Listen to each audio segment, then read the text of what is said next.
जी, lawn fabric के ऊपर बनारसी का वर्क आपको मिल जाएगा। तवक्कल का ये खूबसूरत आर्टिकल है। ओरिजिनल इल्ने कार्ड बैक वगैरह मौजूद है। ये शर्ट का फैब्रिक है। शर्ट की स्लीव्स आपको इस तरह से मिलेंगे।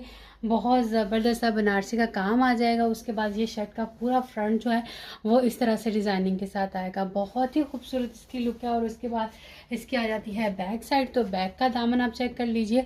उल्टी साइड से आपको फैब्रिक दिखाती हूँ। बहुत प्यारी क्वालिटी का जो है ना वो वर्क किया गया है।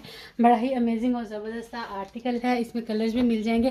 कैमरिक कॉटन के ऊपर इसका ट्राउज़र है और इसका जो है दुपट्टा लॉन फैब्रिक के ऊपर बनारसी वर्क के साथ बहुत प्यारा सा खूबसूरत कलर कंट्रास्ट मैचिंग के साथ इसका दुपट्टा आएगा।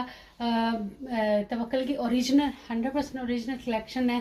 ये चेक करें जिसका दुपट्टे की डिज़ाइनिंग आप देखिए कितनी खूबसूरत और ज़बरदस्त दी गई है। फुल साइज़ दुपट्टा है और फोल्डेड फैब्रिक आपको दिखा रही हूँ। मॉडल पिक की आप इसकी देख सकते हैं। प्राइस है इसकी 3900 विद फ्री DC। तो फटाफट करें, स्क्रीनशॉट लेकर व्हाट्सएप करें।